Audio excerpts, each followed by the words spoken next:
Assalamualaikum warahmatullahi wabarakatuh. Perkenalkan, nama saya Lewiandani, angkatan 2019, Fakultas Kehutanan Universitas Mula Warman. Di sini saya akan sedikit menjelaskan mengenai prinsip silvikultur atau faktor-faktor penentu dari suksesi. Ada 6 faktor-faktor yang berpengaruh terhadap kecepatan suksesi. 1. Luas suksesi asal yang rusak karena gangguan. 2. Jenis-jenis tumbuhan yang terdapat di sekitar komunitas yang terganggu. 3. Kehadiran pemancar benih atau misalnya serangga, burung, dan hewan-hewan lainnya. 4. Iklim, terutama arah dan kerapatan angin, yang membantu penyebaran biji, spora, dan benih serta curah hujan. 5. Yaitu jenis substrat baru yang terbentuk. 6. Sifat-sifat jenis tumbuhan yang ada di sekitar tempat terjadi suksesi. Konsep klimaks.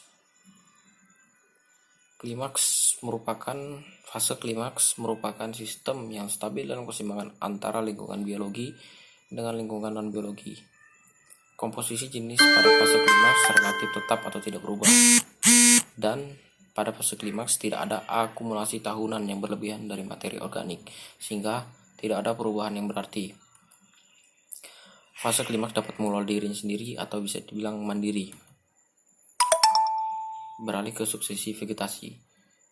Suksesi vegetasi adalah urutan proses pergantian komunitas tanaman di dalam satu kesatuan habitat. Adanya pergantian komunitas cenderung mengubah lingkungan fisik sehingga habitat cocok untuk komunitas lain, sampai keseimbangan biotik dan abiotik tercapai. Suksesi terjadi akibat dari modifikasi lingkungan fisik dalam komunitas atau ekosistem, dan terjadinya faktor persaingan di antara satuan-satuan vegetasi menyebabkan perubahan ke arah tertentu. Suksesi primer terjadi ketika komunitas awal terganggu dan mengakibatkan hilangnya komunitas awal. Hilangnya komunitas awal tersebut secara total, sehingga di tempat komunitas asal tersebut akan terbentuk substrat dan habitat baru. Contohnya tanah longsor, letusan gunung berapi, endapan lumpur yang baru di muara sungai, dan endapan pasir di pantai penambangan. Selanjutnya itu suksesi sekunder.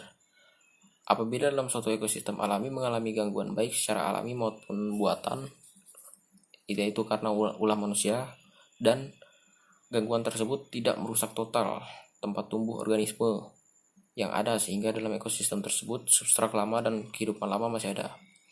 Pada suksesi sekunder, benih ataupun biji-biji umumnya bukan berasal dari luar, tetapi dari dalam habitat itu sendiri. Misalnya yaitu gangguan dari alami itu misalnya seperti semak belukar, bekas ladang itu tuh, padang alang-alang, dan kebun karet, serta kelapa sawit.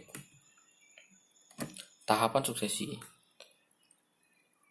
Dalam tahapan suksesi ada 6. Datangnya biji benih tumbuhan, adaptasi, agregasi, persaingan atau penguasaan, reaksi terhadap habitat, dan terakhir stabilitas komunitas. Sekarang ke pengertian dari restorasi.